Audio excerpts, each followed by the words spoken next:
What is up, everyone? It's your boy, Boo Boo Loo, back from the slack.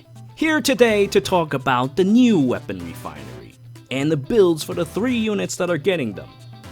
So, one of the last few things I still find exciting about this game are seals from the Tempest Trials, stuff for healers, and of course the Weapon Refinery. So this particular update is pretty awesome, though also kinda pricey if you're into Celica, who recently received quite a wonderful buff, and everyone is all crazy about her. But all is not lost, for Odin Dank is here to support you in your righteous cause in your moment of need with his stinky sword hand, now together with its fated mate, the Mistletoe. Now, I'm very pleased by this thing and might even plus 10 him. And of course, last but not least, though I haven't used her much since I left my free-to-play days, Cherche is always powerful and reliable. She was there chopping people up even before the fabled double lion, and can still easily match him. And now, even more so. But enough flowery talk. My job is to help you decide where to spend your 200 dues. So let's get down to business, shall we? Alright, so Celica's Ragnarok online update should be quite well known. And I'm of course also in the Fury camp of things.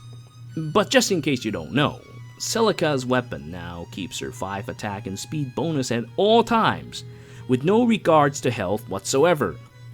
The only price you have to pay is the 5 points of health you lose at the end. On top of all this, she now has a deadly brazen attack speed attached to the damn thing, so as soon as she loses 20% health, she gets up to 12 attack and speed from just the weapon alone. This Ragnarok online update is pretty damn absurd, rendering all of her other builds obsolete. So, please press F to pay respects to those who sacrifice Faye for renewal, and Tana or Summer Alincia for attack and speed push on her. Anyway, so here is my build for Celica. In terms of potentials, she can reach 67 attack and 48 speed as a +0 unit. That is extremely deadly, and can wipe out most of the units in the game once she gets rolling. Soon as she makes an attack or get hit by something, she loses 11 health and immediately enter the dreaded state of Celica Despacito. Doesn't sound as cool as Alfonso Despacito. But yeah, this is one of these situations where losing 11 chunks of health by themselves is greatly useful. You know, it's funny. So before I go on, there's a guy in the YouTuber Discord the other day who claims that Fury is a bad skill, and he hates people who runs it. He got into an argument with the entire server over this, and I never quite knew how the argument ended, since I kinda quit ahead when it became clear as day that he was uneducated. Like, okay, he suggests I run Fortress Resistance instead for Ploys.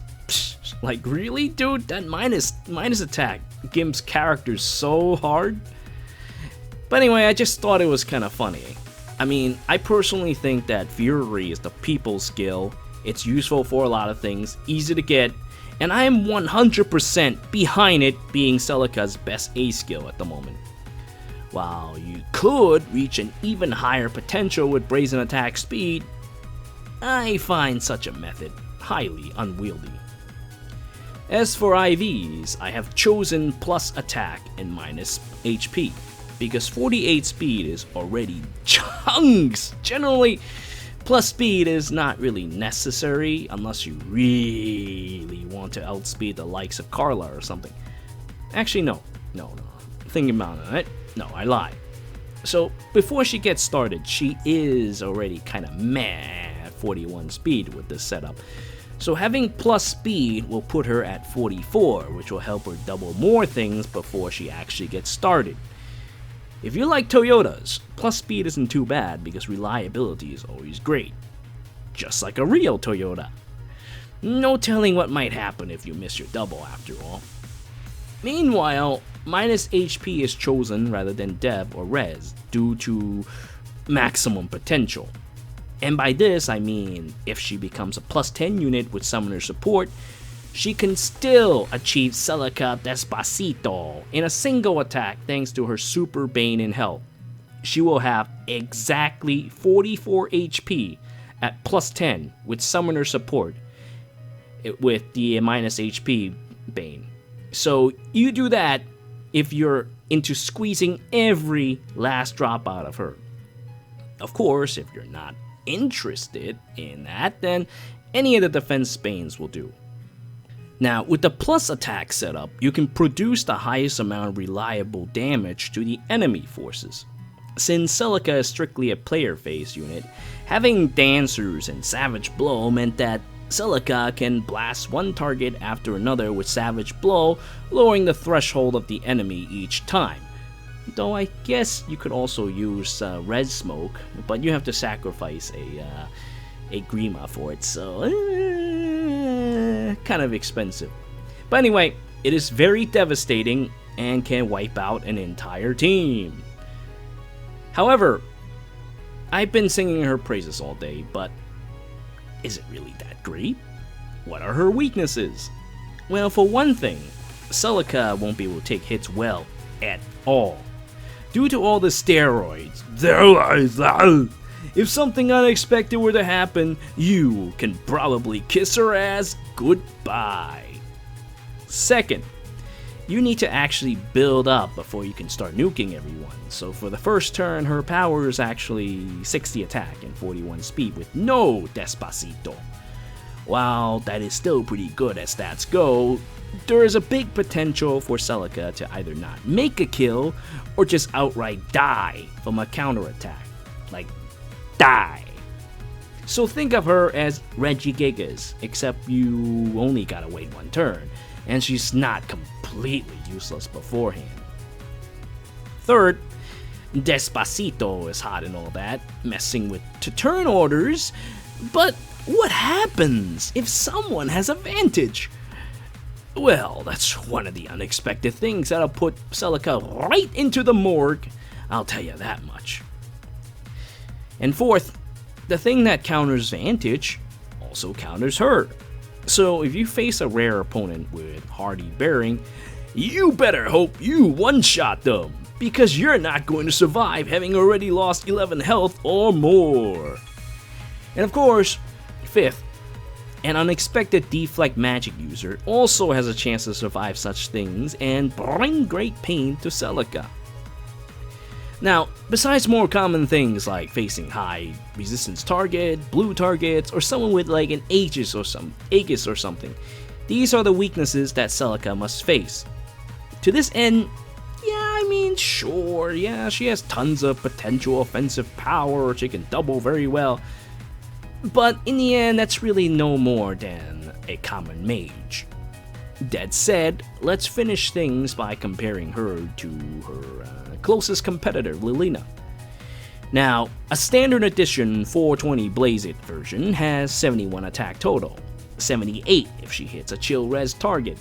The chill res is incredibly useful, both to herself and to her allies. And unlike Celica, a lot of her problems can immediately go away if she just one-shots them. But wait, that's not all.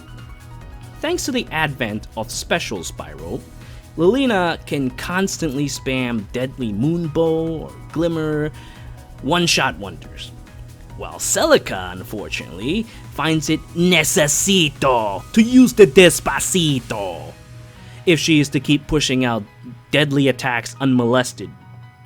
Also, unlike Celica, Lalena can further ploy her enemies, so you can either shape them to take more damage if they don't get hit by chill res, or you can use, you can make them do less damage with attack ploy.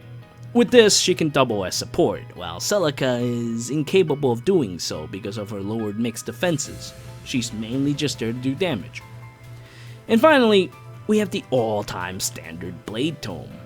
With that beast, Lalena can hit for 88 attack total, with a potential of 93 if she hits a res ploy target, and 95 if she hits a chill res target. And even if we're not trying to one-shot people, other users such as Nino can easily put out more damage than Celica outside of the really speedy units that Celica can outspeed. They will also have the option to run Despacito or anything else, like that special spiral, and don't have the startup Celica needed either, as long as they have the proper team support, like a tactics team or something. So, unfortunately, I think that Celica might be a bit overhyped. Yeah, I mean, I understand that they build Ragnarok as an alternative to Blade Tomes, and it's awesome. But that's not a price I'm willing to pay for a 5-star exclusive on top of the dues. If I'm going for a 5-star exclusive, I think Homeless Celica is better at that regard, even if she is wearing homeless rags. Her 4 different techniques involving Double Lion is just too cool to skip, even if she is Death Blow 4 fodder. Now, on to the next hero, my personal favorite, Odin Dank. I'm sure you already probably know, but he's definitely one of my favorite characters in the series. And on top of all this, he also looks like Mimura from Battle Royale, another one of my favorite characters, and definitely a man worthy of respect. I mean, look, he also gets a goddamn mistletoe animation, like, how cool is that? But personal preferences aside, what is so dank about Odin is that I can now use him, despite his absolutely humorous stat line, which had plagued him since the start of the game. So, how will I go about using Odin? Well, take a look at this build. This is my super buff everyone to full build using the Death Rest link from Bridal Lolly. Sanaki's great sacrifice will not be in vain, as this setup Odin will now have a super amusing way to give +6 to all stats to someone, just by, I don't know, tossing them around or pushing them. Giving Michaelis unparalleled strength due to the power of having 6 to all stats for no reason. And if Michaelis gets pissed and decides to push back, all of a sudden, Odin gains +6 to all stats. And despite his attack stats, having 24 extra attacks suddenly shove down someone's throat, and you will end up with something like this. 71 attack on 49 speed isn't very bad, I'll have you know. The fact that you don't have to run a tactics team to do this or anything, and just have him to activate this, is quite a spectacle in of itself. Now, Odin also has decent HP, so he's not as easily panic deployed as some of the others. I mean, you can even slap on an HP seal if you're so scared of his weaknesses to panic deploy, though I probably won't recommend doing something like that for something so situational. Still, if you do run him with, say, a speed blessing, then you have even more health, like over 50 something, and still have very competitive speed. You can even panic deploy yourself? Anyway, meanwhile, your allies, grateful that you, the legendary hero, have decided to take on the entire load of their C slots off their back, will now gladly shower you in stuff like drive speed or drive attack, or even suffocate the enemy with the power of smoke or ploy skills. You also don't have to worry about doing something stupid like running a mixed team. And as for Odin himself, because he also freed up his own C slots to do stupid things, he can also run Splash with Savage Blow or Res Smoke, or that aforementioned Panic Ploy to lower enemy death thresholds, or something dank like Attack Smoke, so that he can actually put his stupid HP stats to use and tank these attacks. The best part is, if you don't want to run Death or Res Link, just have someone else do it. Then you can partner up with that guy and run Special Spiral yourself, allowing you to dish out Odin's signature technique, Dank Moonbow, a skill coveted by many, by all, he is at his funniest when he partners with yet another blade tome user. Now I'm sure you can already imagine the different colored destruction 2 different colored blade tome mages can produce. Now, compared to the Virgin Celica, the Chad Odin has great team support, a massively awesome attack animation, and still have enough attack to match her without a one-turn setup. Comes piss easy with a 3 to 4 star as a 3 to 4 star unit, and since he has so much HP for no goddamn reason, he can actually take a hit and shrug it off with his manly abs. Something that Celica clearly lacks. And that is why she gets gutted by Alm. Played well, and Odin is one of the strongest heroes in the entire game. I think I will plus 10 him soon. If only I wasn't so dumb and foddering him off for Moonbow instead of Pala because I find Pala hot. But that's story for another time. And finally, last but not least, the deadly Cherche. Initially, I was a little worried that she might have something else besides the Brave Axe as her refinery. I mean, the Brave Axe was so awesome. It's always served her well back when Skill Inheritance had just came out. She was my go-to free-to-play queen, bashing the head of others thanks to the power of Brave Axe that she got from Camilla. But now, thanks to Weapon Refinery, Cherche now have a bigger and meaner axe that she can even use to get refined from further with plus attack, which is honestly what I would recommend because, Panic Ploy Refinery is not so bad either. She's got 46 HP and that's actually quite big. I mean, she can Panic Ploy the aforementioned Odin and neuter him, for example. But, yeah, the attack is too good to pass up. Now, due to her stat line, it's definitely no-brainer to take plus attack. The bane of choice is resistance. Yeah, I know, it seems kinda silly when Cherche has only 20 speed. But think about it like this, okay? When you think about her application in a flyer team, 20 can be made into 26 with a hone. Then you have 2 other goads, bringing it to 34. And if, say, you have a Camilla running around, then you can get pushed to a decent 37. Which is honestly not so bad at all. If you feel truly adventurous, you can even use Life and Death to push that to 42. Whereas, Cherche has so little resistance and high HP that losing a couple really doesn't really change her matchups all that much. So that is why I chose those IVs. Now, as for her builds, you can go 2 different directions. One is the extremely deadly Brash Pasito technique that allows Cherche to quad once she hits half health. For this, I would go with Bonfire, Draconic Aura. I guess you can also go with Moonbow or Glimmer, depending on your merge levels. Now, 3 charge attacks like these are usually the best because it guarantees some deadly non-elemental damage on your 4th hit. Now, Moonbow, you do have the potential to redouble Moonbow, which pushes the damage a little tiny bit more, but generally though, the 3 charge specials are much better. Anyway, you can even run Gale Force with Brash Pasito too, but I think it takes some setting up to get to that point. Meanwhile, you could also just run a strictly Gale Force build like this with Heavy Blade. Soon as you take an enemy counterattack, you can Gale Force and Rampage someone else.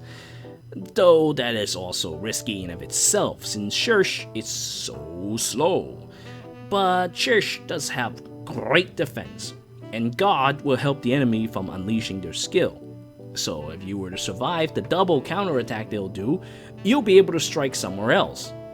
Though I guess you could also...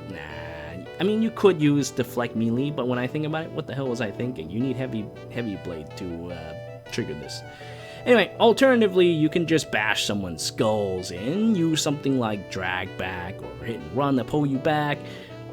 then bashes someone else's skull on the next turn, and then you have Gale Force ready for the next unfortunate victim, devastating an entire team on your own if they can't defend against your brave attacks.